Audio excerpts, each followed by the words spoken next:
नमस्कार दोस्तों, स्वागत है आप सभी का आपके अपने YouTube चैनल रोजगार मित्रा पे। जैसे कि आप सभी को पता है, मैंने अपने चैनल पे हिमाचल प्रदेश पटवारी एग्ज़ाम के लिए नोटिफिकेशन जो जारी हुई है उसके बारे में डिस्कशन किया था। और आज उसी कड़ी को आगे बढ़ाते हुए मैं ये डिस्कस करूँगा कि कैसे जो है स्मार्ट स्टडी करनी चाहिए और एग्ज़ाम को क्लियर करने के तरीके क्या होते हैं। तो आज हम शुरू करेंगे कि आप इमेजिन करो, एक रेस है। एक तरफ वो स्टूडेंट है जो दिन में 14 घंटे पढ़ता है, दूसरी तरफ वो स्टूडेंट है जो 8 घंटे पढ़ता है और क्रिकेट भी खेलता है और नींद भी पूरी करता है। मैं बात कर रहा हूँ दो स्टूडेंट्स की, जिसमें मैं आपको बोल रहा हूँ कि एक स्टूडेंट है जो 14 घंटे सिर्फ स्टडी करता है, एक स्टूडेंट है जो 8 घंटे ही स्टडी करता है, क्रिकेट भी खेलता है और नींद भी पूरी करता है। दोनों ही सेम एग्ज़ाम की तैयारी कर रहे हैं और जब रिजल्ट आता है तो ये 8 घंटे पढ़ने वाला लड़का सिलेक्ट हो जाता है और 14 घंटे पढ़ने वाला लड़का सिलेक्ट नहीं होता है। और हम लोग कहते हैं कि वो लड़का या लड़की गॉड गिफ्टेड है। आपने सुना होगा ना अपने इर्द गिर्द सोसाइटी में कि जब किसी बच्चे एग्ज़ाम क्लियर होता है बोलते हैं वो तो पढ़ता ही नहीं था। तो आज हम इसका सीक्रेट जानने की कोशिश करेंगे कि कैसे HPPSC के एग्ज़ाम, HPRC के एग्ज़ाम, HP पटवारी, हिमाचल प्रदेश नायब तहसीलदार, कोई भी संसार का एग्ज़ाम हो, उसको जो है वो इंटेलिजेंस के अलावा स्ट्रेटजी से हम कैसे उसको क्वालिफाई कर सकते हैं। एक बात तो तय है कि हार्ड वर्क तो करना ही पड़ेगा। हार्ड वर्क तो हर किसी व्यक्ति को कॉम्पिटिटिव एग्ज़ाम में करना ही पड़ेगा, बट उसके साथ स्मार्ट वर्क की इम्पोर्टेंस आजकल के डिजिटल युग में, डिजिटल एज में बहुत ज़्यादा मैटर करती है। तो आज इसी वीडियो में मैं ज़्यादा हवाई बातें न करते हुए सीधा मुद्दे की बात पे आऊँगा कि हम लोगों को कैसे एक साइंटिफिक रोड मैप को फॉलो करते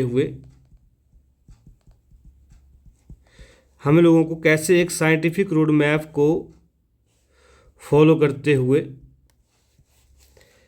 कैसे जो है एग्ज़ाम की तैयारी करनी चाहिए और उनमें सक्सेसफुल हो सकते हैं।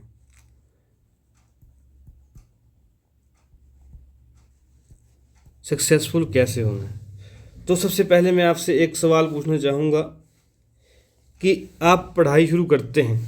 मान लो आपने सुबह 8 बजे अर्ली मॉर्निंग 8 बजे पढ़ाई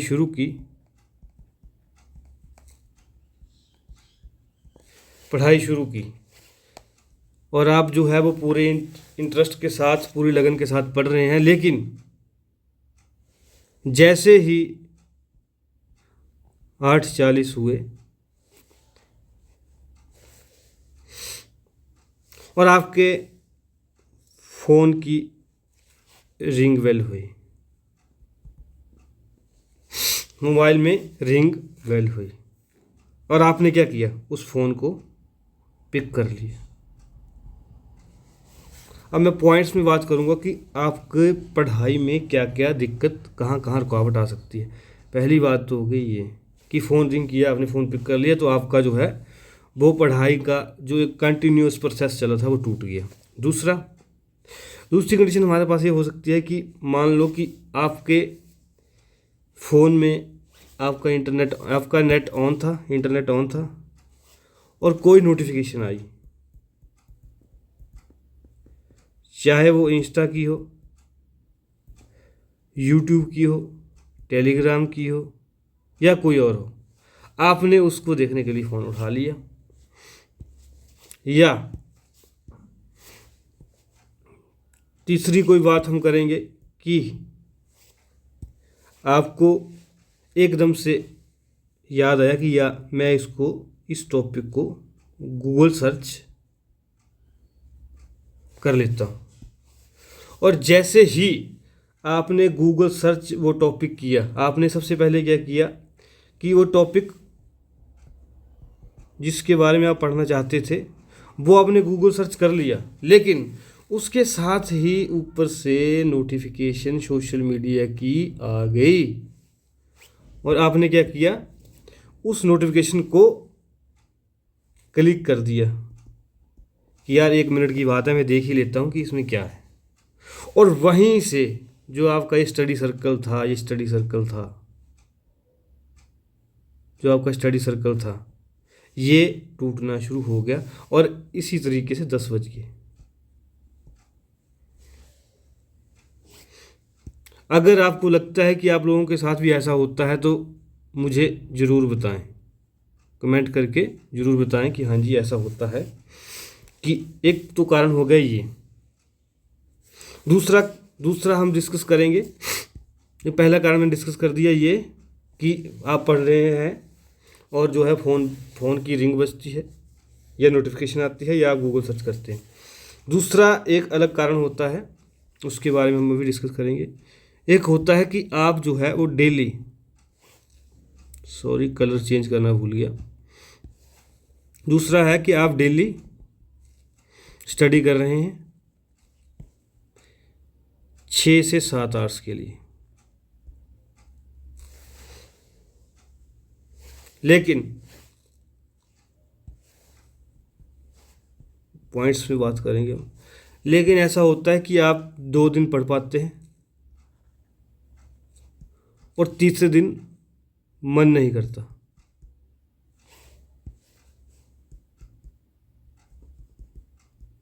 मन नहीं करता। या ऐसा होता है कि आप 4 दिन पढ़ लेते हैं और थक जाते हैं।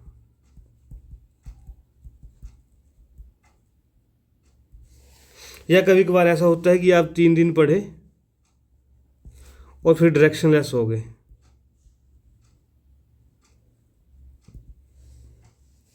कि मैं अब क्या पढ़ूं, डायरेक्शनलेस हो गए कि क्या पढ़ूं।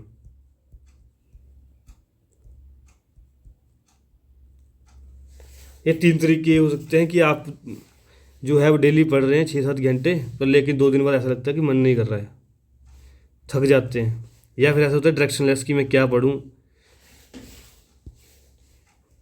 तीसरा कारण ये हो सकता है कि आप जो है वो, मैं सबसे पहले ये प्रॉब्लम्स डिस्कस कर रहा हूँ कि आपको पढ़ने में प्रॉब्लम्स क्या आती हैं, फिर धीरे धीरे हम उसके सोल्यूशन पे आएंगे।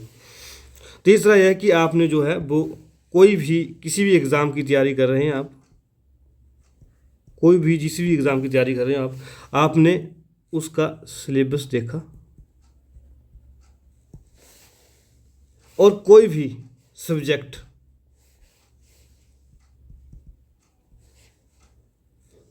चूज करके स्टडी शुरू कर दी, चाहे वो आपने गूगल से की हो, यूट्यूब से कर दी हो, या फिर कोई नोट्स या कोई बुक। आपने गूगल से, यूट्यूब से, कोई भी नोट्स से या बुक से स्टडी शुरू कर दी, लेकिन जैसे ही 2 या 3 दिन हुए, आपके फ्रेंड ने आपको बोला कि यार ये सोर्स तो अच्छा नहीं है, तू इस बुक से क्यों पढ़ रहा है, ये बुक तो अच्छी नहीं है, तू ये यूट्यूब चैनल से क्यों पढ़ रहा है, यूट्यूब चैनल तो अच्छा नहीं है, तू ये नोट्स से क्यों पढ़ रहा है, तेरे को मैं और नोट्स सेंड करता हूँ, ये नोट्स तो अच्छे नहीं हैं। तो इससे क्या होगा, आपके मन में डाउट आ गया, आपकी पढ़ाई फिर रुक गई। एक केस और आता है हमारे पास मैं प्रॉब्लम्स डिस्कस कर रहा हूँ, आपको अभी तक पता लग गया होगा कि मैं क्या डिस्कस कर रहा हूँ। प्रॉब्लम डिस्कस कर रहा हूँ कि पढ़ने में आपको कहाँ कहाँ दिक्कत आती है। तीसरा, चौथा पॉइंट हमारे पास एक और आ गया कि जैसे मान लो कि आप 40 मिनट तक पढ़े, फिर आप एग्जॉस्ट हो गए, आपको नींद लग पड़ी, आप लंबे समय तक लॉन्ग आवर्स तक पढ़ नहीं पाते, लॉन्ग आवर्स तक पढ़ नहीं पाते किसी सिंगल टॉपिक पर। इसमें भी 3 पॉइंट बन गए हमारे, एक पॉइंट ये बन गया, एक पॉइंट ये बन गया, एक पॉइंट ये बन गया। तो किसी भी आप जो है वो सिंगल टॉपिक पर लगातार नहीं पढ़ पाते, लगातार नहीं पढ़ पाते।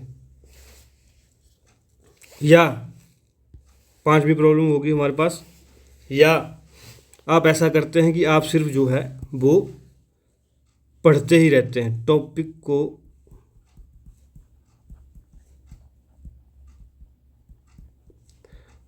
पढ़ते ही रहते हैं। आपको जो है वो ये नहीं पता कि प्रीवियस ईयर पेपर में क्या क्वेश्चंस पूछे गए हैं,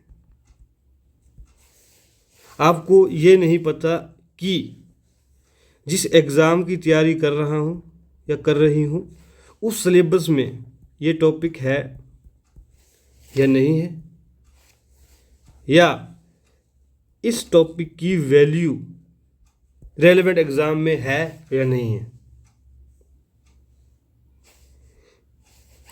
एक लास्ट जो मेरे हिसाब से मुझे लगता है, अगर कोई आपको लगता है कि आपकी और प्रॉब्लम भी हो जो स्टडी करने में आपके लिए डिफ़िकल्टी पैदा करती हो और मेरे से रह गई हो, तो आप उसको कमेंट बॉक्स में बता सकते हैं। एक प्रॉब्लम और है कि मान लो आपने कोई भी टॉपिक है उसको पढ़ लिया, आपने उसको रिवाइज भी कर लिया, लेकिन उस पर जो है वो आपने क्वेश्चन प्रैक्टिस नहीं की, क्वेश्चन प्रैक्टिस नहीं किया।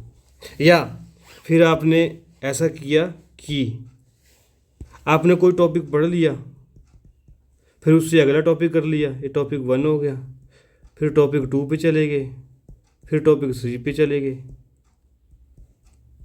और ऐसे करते करते आप जो है वो आपने बुक ख़त्म कर दी, लेकिन आपने जो है वो रिवीजन नहीं किया। रिवीजन आपने किया नहीं, और जब आई एग्ज़ाम की बारी तो वहाँ पे आपको याद नहीं आया,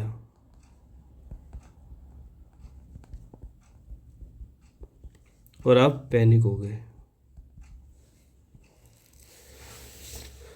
तो अभी तक जो है वो मैंने आपसे क्या क्या डिस्कस किया प्रॉब्लम से, एक बार दोबारा, कि आप पढ़ाई शुरू करते हैं और आप पढ़ नहीं पाते, आप पढ़ाई शुरू करते हैं और पढ़ नहीं पाते, लगातार आप कोई नोटिफिकेशन आ जाती है, कोई रिंग आ जाती है, गूगल सर्च करने लग पड़ते हैं, या डेली शेड्यूल फॉलो करते हैं और लगातार नहीं पढ़ पाते हैं। चौथी प्रॉब्लम है एग्ज़ाम सिलेबस का पता नहीं है। पांचवी प्रॉब्लम है कि आप एग्जॉस्ट हो जाते हैं, नींद लग जाती है। और पांचवी प्रॉब्लम है कि आप टॉपिक तो पढ़ते हैं लेकिन आपको अपना प्रीवियस ईयर का पता है, ना सिलेबस का पता है। छठा है आप रिवाइज नहीं कर पाते हैं। इस तरीके से हमने जो है वो पे प्रॉब्लम्स डिस्कस की। तो अभी हम चलेंगे इसके सॉल्यूशन की ओर। इस चीज़ का सॉल्यूशन क्या होगा और टॉपर्स की इसके बारे में क्या राय है।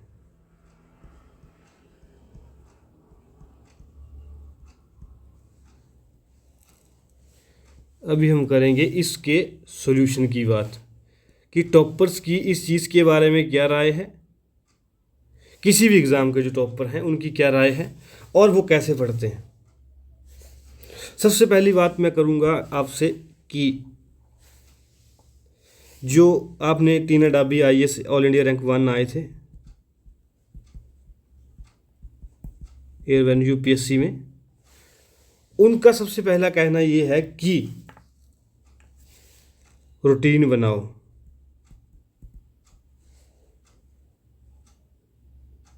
Routine is most important, routine बनाओ। दूसरा, मोटिवेशन से ज़्यादा ज़रूरी है routine. Routine is greater than motivation. अभी मैं अलग अलग जो हमारे जीवन में आपने भी टॉपर सुने होंगे या कोई मोटिवेशनल स्पीकर सुने होंगे, उनकी जो बातें हैं, जिन लोगों ने काफ़ी एग्ज़ाम क्वालिफाई किए हैं, यूपीएससी किया है, एचएस किया है, तहसीलदार लगे हैं, बैंकिंग के एग्ज़ाम है, पीओ लगे हैं, या कोई हमारे एलोन मस्क हैं, बहुत बड़े बड़े थिंकर्स हैं, उनकी बातें डिस्कस करूंगा। फिर उसके बाद हम जो है वो एक प्रॉपर जो है वो आपको की पॉइंट्स बताऊंगा कि आपको कैसे किसी भी एग्ज़ाम को तैयार करना है। तो पहले हमने बात कर ली टीना डाबी जी की। उन्होंने किस चीज़ पे जोर दिया है?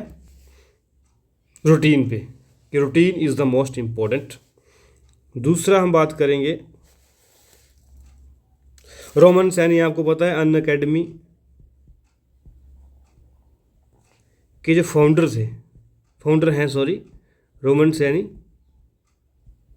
उनका कहना है कि you do not need 100 books.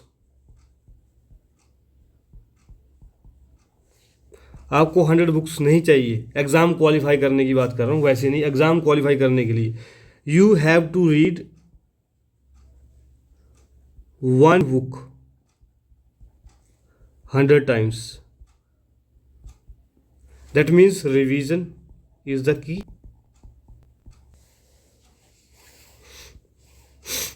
यहाँ पे रूटीन बताया इन्होंने, यहाँ पे आ गया रिवीजन। अब हम अगली बात करेंगे। उम्मीद कर रहा हूँ कि आपको जो है वो हिमरोजगा मित्रा चैनल पे ये स्ट्रेटजी पसंद आ रही होगी और आप बोर नहीं हो रहे होंगे। और मैं ये दावे के साथ कह सकता हूँ कि अगर आपको ये कोई भी प्रॉब्लम आपके एग्ज़ाम की प्रिपरेशन में, गवर्नमेंट जॉब की तैयारी में, या कभी जीवन में डीमोटिवेटिव फील हो रही हो, तो मेरी बताई हुई कोई ना कोई बात आपको ज़रूर ही हेल्प करेगी। अब ये बात ध्यान में रखना कि अगर आपको लगता है कि आपका कोई दोस्त, कोई रिश्तेदार या कोई नॉन और आपकी जानकारी में सरकारी एग्ज़ाम की तैयारी कर रहा है, गवर्नमेंट एग्ज़ाम की, और वो ऐसे महसूस कर रहा है जो मैंने आपको ऊपर प्रॉब्लम्स बताई, तो उसके सोल्यूशन में आप उसको ये वीडियो रिकमेंड कर सकते हैं। अब हम तीसरी बात करेंगे कि छोटे छोटे गोल्स, छोटे छोटे targets are important than bigger goals. Bigger goals ये किसने कहा? ये है हमारे Ankit Agarwal, all India rank 18, जिन्होंने इसके बारे में बात की थी। यूपीएससी 18 रैंक रहे थे। उन्होंने कहा था कि आपको जो है वो ऐसे टारगेट नहीं करने। आपने देखा होगा कि कोई बच्चे जो हैं वो टाइम टेबल बना लेंगे, बहुत खतरनाक, 16 घंटे स्टडी, 17 घंटे स्टडी, 16 घंटे स्टडी, 16 आवर्स का टाइम टेबल आपने देखा होगा, आपने भी कभी बनाया होगा 10 घंटे स्टडी शेड्यूल, और होता क्या है 4 घंटे नहीं पढ़ पाते। क्यों? क्योंकि आपने जो है वो स्मॉल गोल्स की ओर ध्यान ही नहीं दिया। आपने जो है वो स्मॉल गोल्स की ओर ध्यान ही नहीं दिया।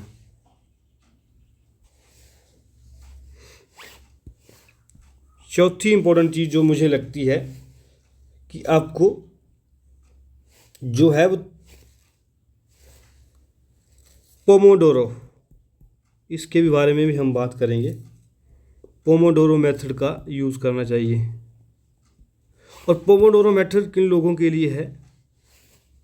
जो लोगों को ऐसा लगता है कि मुझे नींद आती है लगातार पढ़ने से, या मैं थक जाता हूँ, टायर्ड महसूस करता हूँ, उन लोगों के लिए ये चीज़ बहुत इम्पोर्टेंट है। इसमें 25 मिनट की स्टडी के बाद आपको 5 मिनट का ब्रेक लेना चाहिए, कि आप लगातार 5 घंटे ना स्टडी करें, 5 आवर्स। आप लगातार 5 घंटे स्टडी ना करें, आप जो है वो 25 मिनट या 1 घंटा स्टडी करो। उसके बाद आप जो है वो 10 मिनट का ब्रेक ले सकते हैं ताकि माइंड फ्रेश हो जाए। फिर 1 आवर, फिर 10 मिनट, ऐसे करके आप जो है वो अच्छी प्रोडक्टिविटी जो है अपनी तैयारी की निकाल सकते हैं। अगला हम बात करेंगे कि टॉपर्स, विभिन्न एग्ज़ामों के, एचएस के टॉपर्स, यूपीएससी के टॉपर और अलाइड एग्ज़ाम के टॉपर, नायब तहसीलदार के टॉपर जो भी हैं वो क्या बताते हैं कि मॉक टेस्ट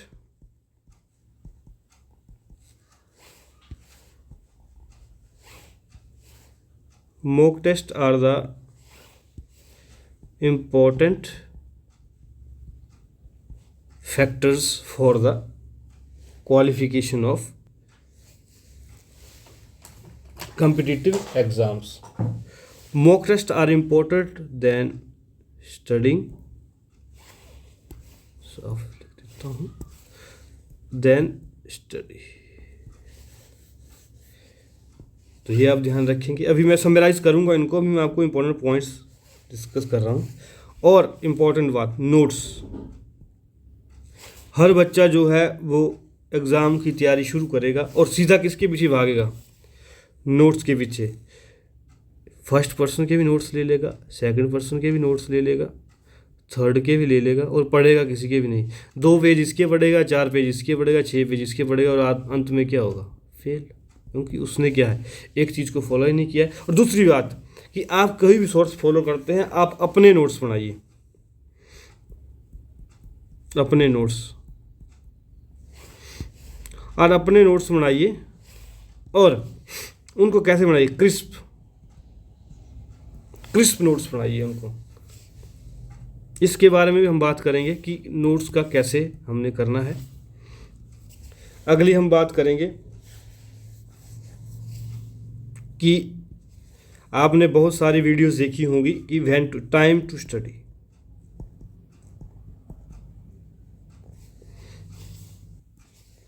आपने बहुत सारी वीडियो देखी होंगी कि टाइम टू स्टडी, कि अर्ली मॉर्निंग पढ़ो, सुबह जल्दी उठ के पढ़ो। कुछ होते हैं नाइट में पढ़ने वाले लड़के लड़कियां जो नाइट स्टडी करते हैं।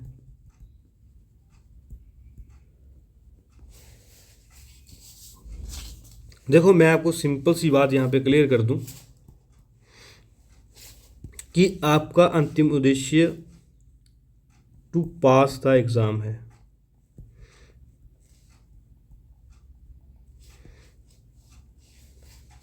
फिर उसमें एग्ज़ाम में ये लिखा नहीं आएगा कि आपने सुबह पढ़ा है या रात को पढ़ा है। तो मेरा तो सीधा मानना है कि अगर आपको सुबह अच्छा लगता है, अर्ली मॉर्निंग, तो आप अर्ली मॉर्निंग पढ़ो। और अगर आपको लगता है कि मेरे को रात को पढ़ना है, रात को पढ़ो। कोई मैटर नहीं करता कि आप सुबह पढ़ेंगे या रात को पढ़ेंगे।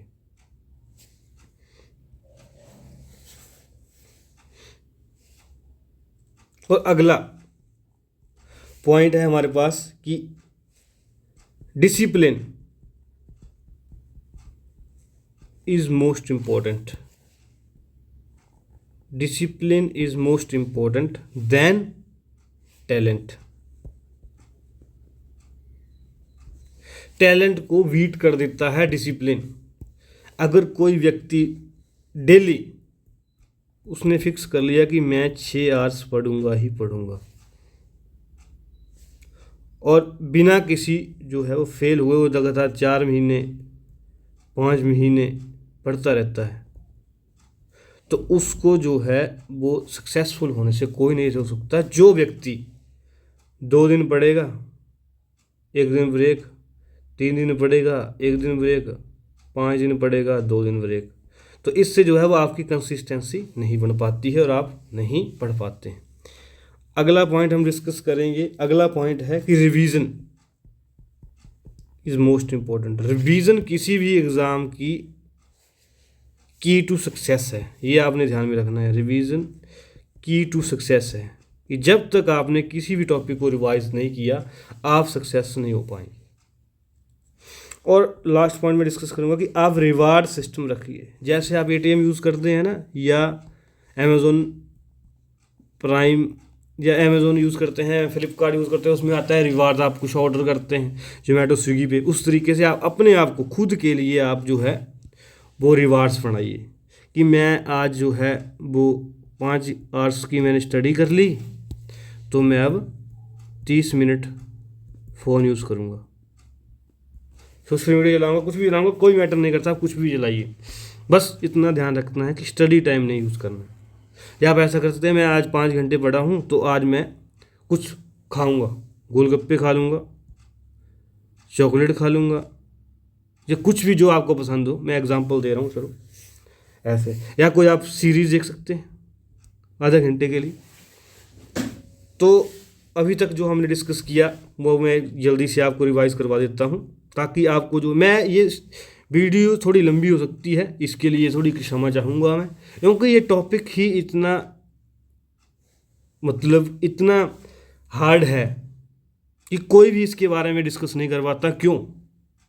क्योंकि हर व्यक्ति के मन में कहीं ना कहीं डर है कि मैं पढ़ पाऊँगा नहीं पढ़ पाऊँगा, मैं किससे पूछूं तो क्या पूछूं, सामने वाला मेरे ऊपर हंसेगा। तो इसीलिए मैंने ये वीडियो बनाई।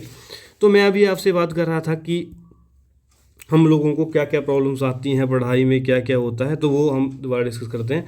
पहला आ गया कि हमने पढ़ाई शुरू की और हम पढ़ नहीं पाते हैं, ठीक है, हम पढ़ नहीं पा रहे हैं, पढ़ाई शुरू नहीं हो पा रही, प्रॉब्लम्स की बात कर रहा हूँ। फिर हम जो है मन नहीं करता, थक जाते हैं, डायरेक्शन लेस हो जाते हैं, सिलेबस का पता नहीं है, टॉपिक्स नहीं चूज़ कर पाते हैं, बुक्स का, यूट्यूब का, नोट्स का हमें डाउट रहता है कहाँ से पढ़े, सोर्स हम कंफर्म नहीं कर पाते हैं कि सोर्स क्या है।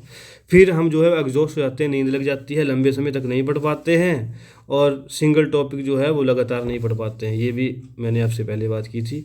और टॉपिक को पढ़ते ही रहते हैं और PYQ हम डिस्कस नहीं करते हैं, क्वेश्चन नहीं करते हैं, टॉपिक को, सिलेबस को, और उसकी जो है वो वैल्यू नहीं समझते हैं कि उस टॉपिक की वैल्यू कितनी है, या हम रिवीजन नहीं कर पाते हैं, या हम एक ही टॉपिक पढ़ते रहते हैं, क्वेश्चन प्रैक्टिस नहीं कर पाते हैं, या फिर हमें जो है वो एग्ज़ाम में याद नहीं आता है, और it leads to failure of exam.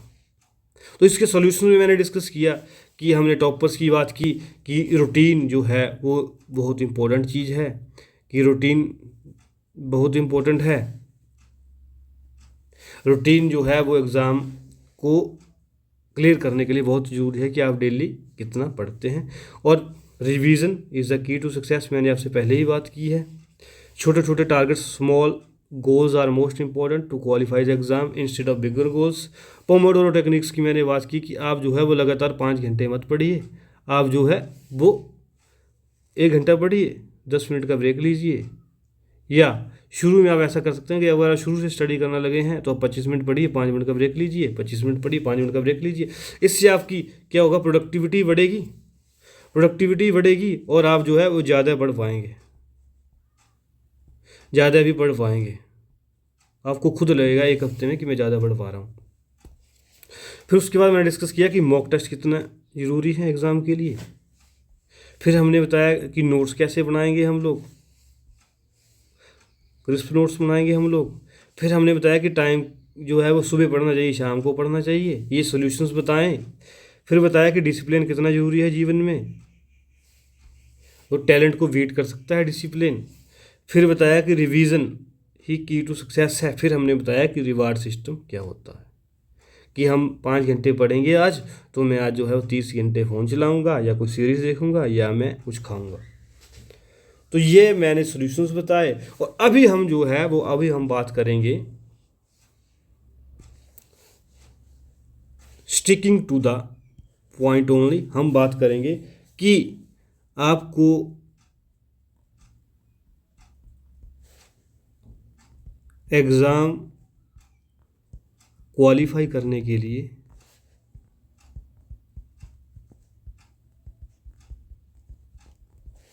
इन सभी पॉइंट्स में से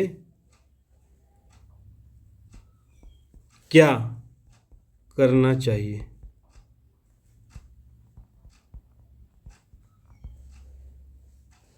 आपको जो मैंने ऊपर पॉइंट डिस्कस किए उनमें सभी पॉइंट्स में से आपको क्या करना चाहिए।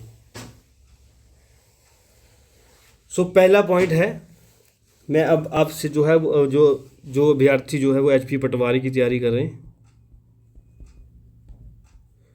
उनको ध्यान में रखते हुए मेन फोकस वीडियो है, लेकिन ये कोई भी कम्पिटिटिव एग्ज़ाम के लिए लागू हो सकती है, ये आपने ध्यान में रखना है।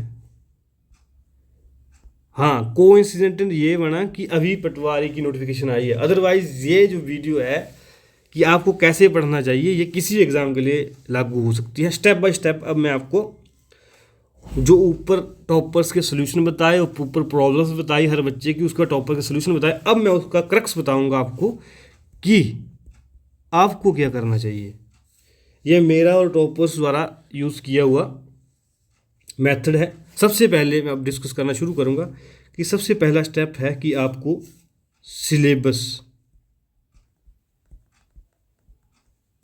एग्ज़ाम का सिलेबस पता होना बहुत ज़रूरी है कि सिलेबस के कितने पार्ट्स हैं, 2 3 4 सिलेबस के कितने पार्ट्स हैं और कहाँ कहाँ से सिलेबस है, क्या क्या सिलेबस है, ये आपको जो है वो किसी भी एग्ज़ाम की जब ऑफिशियल नोटिफिकेशन आती है उसमें लिखा होता है। दूसरा, हम जो है वो अभी HP पटवारी का सिलेबस अभी आया नहीं है डिटेल्ड, तो हम उसके बारे में अलग वीडियो बनाएंगे। अभी मैं जनरल कम्पिटिटिव एग्जाम की बात कर रहा हूँ। दूसरा पॉइंट जो हमारी सक्सेस में रहेगा एग्जाम को सक्सेस के लिए वो है सोर्सेस, स्रोत। कि पहले तो आपको जो है वो सिलेबस पता लग गया कि सिलेबस क्या, इसमें आएगा क्या क्या। दूसरा इंपॉर्टेंट टॉपिक है हमारे पास कि हम पढ़ेंगे कहाँ से, स्रोत क्या होगा हमारे पास पढ़ने का। या तो आप जो है, और मेरी बात आप ध्यान रखना कि आपको जो है वो सिंगल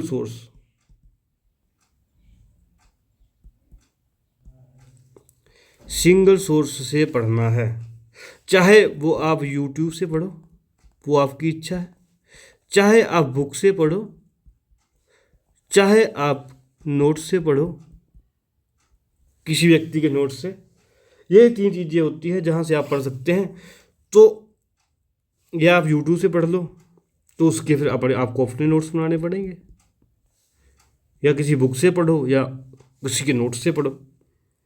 तो और बट आपने सिर्फ सिंगल वन सोर्स, मेरे आपने जो है वो बात ये ध्यान रखनी है, किसी भी एग्ज़ाम को क्वालिफाई करने के लिए आपको रिसोर्स गैदरर नहीं बनना है,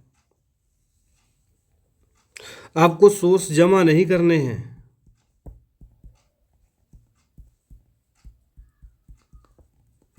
आपको एग्ज़ाम क्वालिफाई करना है भाई। तो इसलिए आपको सिंगल सोर्स पे ही रहना पड़ेगा। तीसरा जो है पॉइंट होता है, तीसरा पॉइंट जो हमारे पास होता है वो है प्रीवियस ईयर क्वेश्चंस। पहला मैंने बोला सिलेबस, दूसरा बोला सोर्स, तीसरा बोला PYQ। अब आपने जो है सिलेबस देख लिया, उसके बाद सोर्स देख लिया, ये कहाँ कहाँ से पढ़ना है। अब आपको ये भी देखना है कि मैंने पढ़ना क्या है। पहले आपने देखा कहाँ से, दूसरा है पहले है मतलब कि सिलेबस का मतलब है कि क्या पढ़ना है, सोर्स का मतलब है कहाँ से पढ़ना है, कहाँ से। और PYQ पढ़ने का उद्देश्य क्या है कि क्या पढ़ना है, कितना पढ़ना है,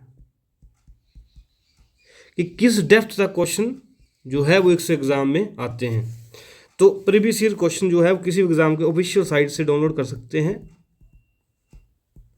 वहाँ से आपको पता लग जाएगा। या पटवारी के लिए तो मैं भी करवाऊँगा, अभी बाकी एग्ज़ाम के लिए भी आगे आने वाले टाइम में करवाऊँगा। तो ऑफिशियल साइट से आप PYQ पढ़िए कि आपको कितना पढ़ना है। उसके बाद आता है आपका जीवन में फर्स्ट रीडिंग। पढ़ने से पहले आपको ये 3 चीज़ें जो है वो ज़रूर ध्यान में रखनी है। और अगर आपको लग रहा हो कि मैं हवाई बातें कर रहा हूँ या कोई ऐसे बातें कर रहा हूँ कि ये हाइपोथेटिकल बातें हैं कि जीवन में एग्जिस्ट नहीं करती, तो आप UPSC के HPAS Himachal Pradesh administrative service exam HES का, हिमाचल प्रदेश नायब तहसीलदार का, कोई भी एग्ज़ाम के टॉपर्स का इंटरव्यू देख लेना। टॉपर्स इंटरव्यू देख सकते हैं आप, यूट्यूब पे आसानी से मिल जाते हैं। वहाँ आप डिस्कस आप देख सकते हैं। अगर आपको मेरा लग रहा है कि बातें हवाई कर रहे हैं तो वहाँ आप देखेंगे, तभी आपको यही लगेगा कि उन लोगों ने ही यही स्टेप्स बताए हैं। आप इन स्टेप्स को सिलेबस, सोर्स, PYQ के बाद फर्स्ट रीडिंग पहुँचते हैं, और यहाँ आप जो है फर्स्ट रीडिंग करेंगे। और फर्स्ट रीडिंग में मेरा मेन फोकस रहेगा कि आप फर्स्ट रीडिंग में सिर्फ रीड ही करें, नो अंडरलाइन, नो हाईलाइट। बच्चे होते हैं एग्ज़ाम की बुक्स लेने गए और बुक्स के साथ साथ वहाँ पे हाइलाइटर भी रखे थे, वो भी ले आए, और पेन भी ले आए, पेंसिल भी ले आए, इरेज़र ले आए, और पहली लाइन पढ़ना शुरू की और सीधा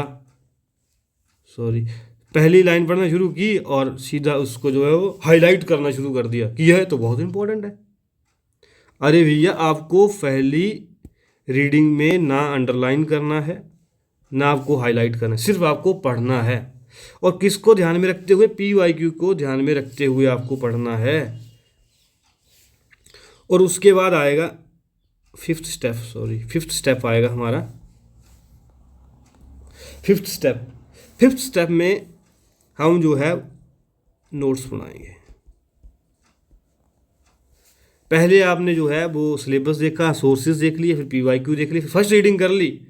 अब जब उसका अगला स्टेप होगा तब आप जो है नोट्स बनाएंगे। कैसे नोट्स बनाएंगे? आप वन लाइनर, पॉइंट वाइज। मैं तो ये रिकमेंड करता हूँ हर बच्चे को कि शायद मैं अभी आगे आने वाले समय में अपने नोट्स भी शेयर करूँगा आपके साथ कि आपको नोट्स कैसे बनाने चाहिए। वन लाइनर हो, पॉइंट वाइज हो, और maximum 1 A4 sheet. A4 page होता है ना, जो वाइट पेज आता है रिम का, वो किसी भी टॉपिक, 1 A4 शीट पर टॉपिक। इससे ऊपर कोई भी नोट्स बनाने की जरूरत नहीं है, किसी भी एग्जाम की तैयारी हो, क्योंकि नोट्स क्रिस्प होने चाहिए आपके। और नोट्स का मतलब ये है कि आप उसको जो है रिवाइज कर सकें। अगर आपने बुक की पूरी उतार दी, लाइन की लाइन पूरी उतार दी, तो फिर नोट्स का तो पर्पस ही डिफीट हो गया। जैसे मान लो फॉर एग्जांपल आप ले सकते हैं कि आपको जो है वो ये आ गया कि, अब मैं एग्जांपल कैसे, जैसे मान लो कोई व्यक्ति है, उसका नाम आ गया कि वह शिमला गया, कोई इंपॉर्टेंट हस्ती थी, फिगर थी, हिस्ट्री की मान लो, वह शिमला गया और वहां पर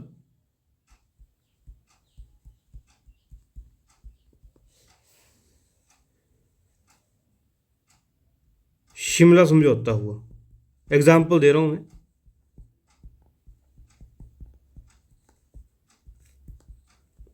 शिमला समझौता हुआ।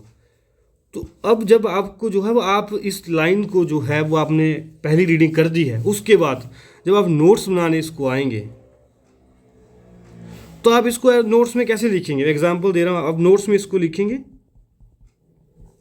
व्यक्ति का नाम क्या था वो आपने टॉपिक पे ऊपर ही लिखा होगा, उसके नीचे ये पहले, दूसरा, तीसरा, चौथा पॉइंट होगा, ये जैसे भी होगा कि शिमला, उसके आगे ऐसे एरो कर देंगे और होगा एग्रीमेंट या समझौता। आपको ये खिचड़ी लिखने की जरूरत नहीं है कि कहाँ गया, कहाँ क्या हुआ, ये चीज़ें रिपीट नहीं करना है। इतना सा ही इस लाइन को आपने इसमें लिखने आना है। ये नोट्स का पर्पज़ होता है। तो आपके नोट्स जो है वो वन लाइनर होने चाहिए, पॉइंट वाइज, और मैक्सिमम A4 शीट का एक पेज होना चाहिए। ये आपने ध्यान में रखना। अब ये आ गए हम 6th पॉइंट पे कि आपके नोट्स भी बन गए। अब आपको क्या करना है? रिवाइज। अब आपकी रिवीजन जो है वो अच्छी हो जाएगी, क्योंकि आपने एक बार फर्स्ट रीडिंग दे लिया, फिर नोट्स दे लिए, अब रिवीजन करेंगे। इससे आपको जो है वो चीज़ें रिटेन होना शुरू हो जाएंगी अपने आप ही, याद आना शुरू हो जाएगा आपको। PYQ देख के प्रीवियस ईयर क्वेश्चन आप देखेंगे तो आपको लगेगा नहीं यार मेरे को इसका आंसर आता है, अगर आपने इतनी एक्सरसाइज की होगी और आपने रिवाइज कर लिया। अब उसके अगला स्टेप आता है आपको सेक्शनल टेस्ट देने।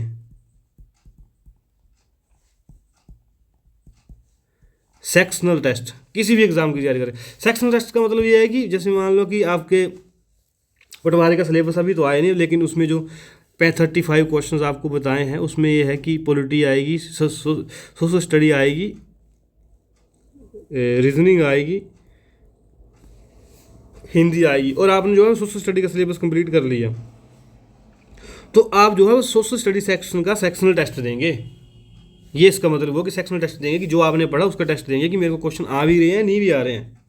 और मॉक टेस्ट देने के बाद सबसे बड़ा इंपॉर्टेंट है आपको एनालाइज करना। एनालिसिस जो है वो बहुत इंपॉर्टेंट रोल प्ले करता है किसमें, एग्ज़ाम क्वालिफाई करने में। इसमें आपको ये पता लगेगा कि मुझे कितना आता है, कितना मैं भूल रहा हूँ, ऐसा कौन सा टॉपिक है जो मैंने पढ़ा है बट भूल गया, ऐसा कौन सा टॉपिक है जो मैंने नहीं पढ़ा है।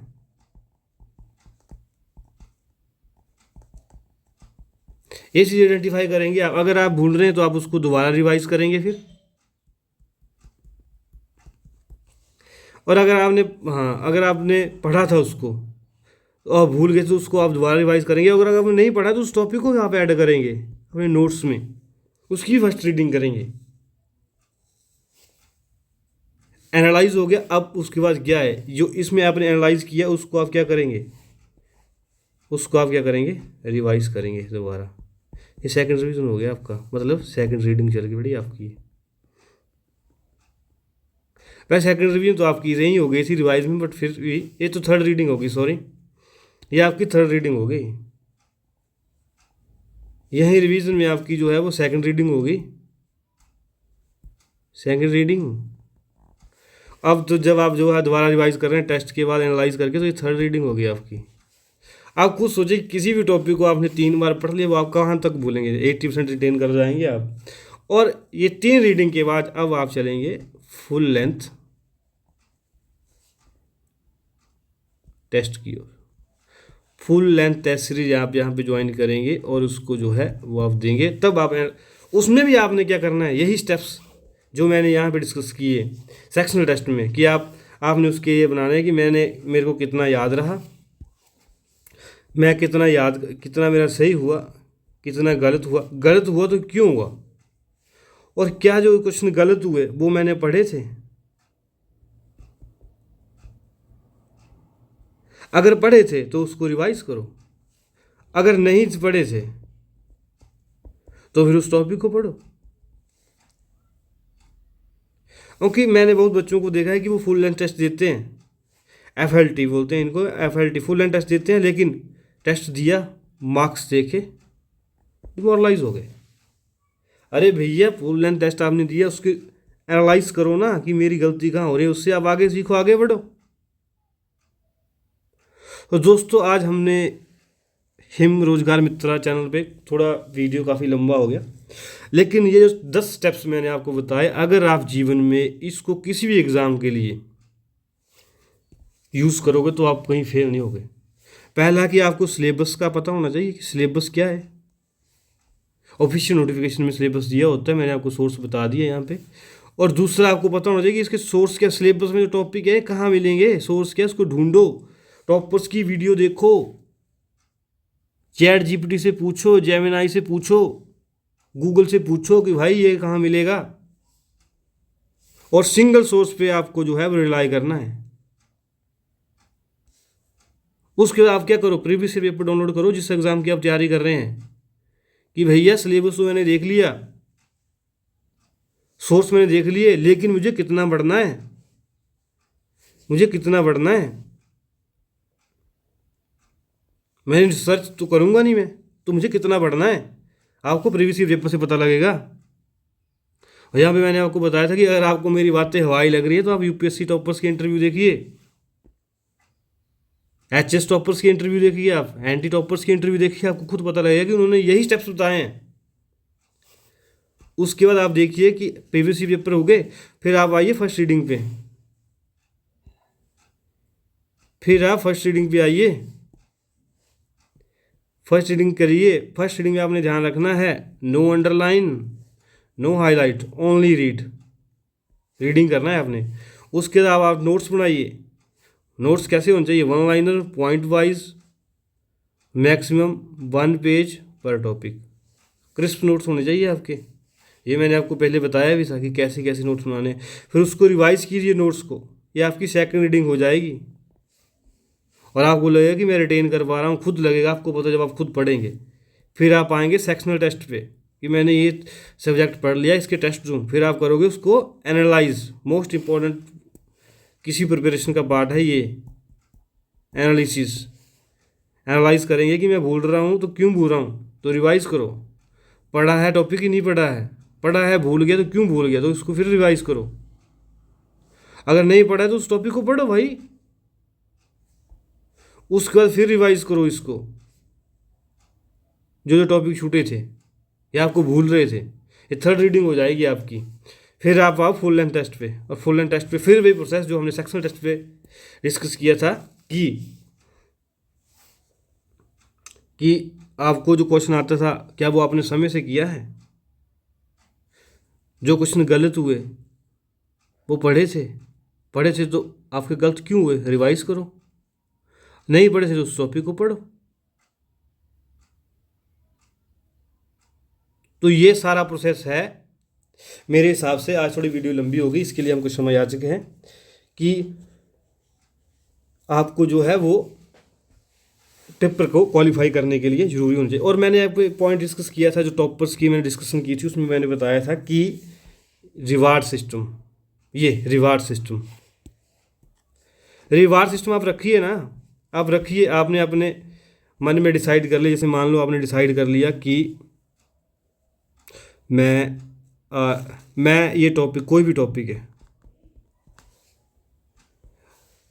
आज कितनी तारीख है, आज 10 तारीख है, मैं 12 दिसंबर तक कंप्लीट करूँगा टॉपिक, 12 दिसंबर तक मैं टॉपिक कंप्लीट करूँगा।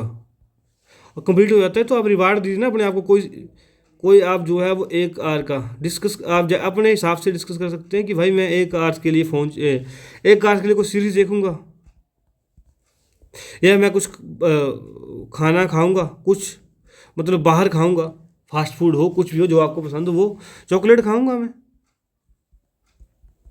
या चॉकलेट खाऊँगा मैं, या मैं किसी दोस्त को फ़ोन करूँगा, फ़ोन कॉल करूँगा, या किसी की गर्लफ्रेंड है, बॉयफ्रेंड है, उससे बात करूँगा। ये आपका अपना हो सकता है। मैं किसी रिश्तेदार के पास जाऊँगा, ये आपका अपना है। रिवार्ड दीजिए, इससे क्या होता है आपका माइंड जो है वो ट्रेन होता है कि यार मैं ये काम कर रहा हूँ तो मेरे को इसका रिवार्ड मिल रहा है, तो ये आपको फ़ायदेमंद रहेगा। और लास्ट में ये है कि आपको अगर एग्ज़ाम की तैयारी करनी है तो हिम रोज़गार मित्रा पे जो है वो हम लोग आपके साथ लगातार जुड़े रहेंगे। जॉब की तैयारी जिम्मेवारी हमारी। और आपने एक चीज़ और ध्यान में रखनी है,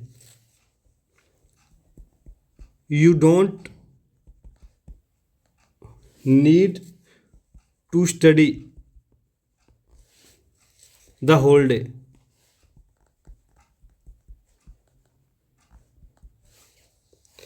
जस्ट स्टडी एवरी डे। ये चीज़ बहुत इंपॉर्टेंट है कि आपको जो है वो पूरा दिन नहीं पढ़ना है, आपको हर दिन पढ़ना है, जिससे आपकी रूटीन बनी रहे और आप जो है एग्ज़ाम क्वालिफाई कर पाएँ, आपकी कंसिस्टेंसी बनी रहे, परसिवरेंस बनी रहे। तो अभी हम आगे आने वाली वीडियो में आपसे डेली शेड्यूल भी डिस्कस करेंगे। जब तक सिलेबस नहीं आता तब तक हम इसको डिस्कस नहीं कर पाएंगे, लेकिन कल से हो जो है वो, या आज शाम से हम जो है वो हिमाचल प्रदेश का जीके पढ़ाना शुरू कर देंगे। उम्मीद करता हूँ कि आपको ये वीडियो पसंद आएगी। थोड़ी वीडियो लंबी है, साहस करके देखिएगा, पेन कॉपी लेके बैठिएगा कि आपको इसमें से कौन सी प्रॉब्लम थी, आप कमेंट करके हमें बताइए।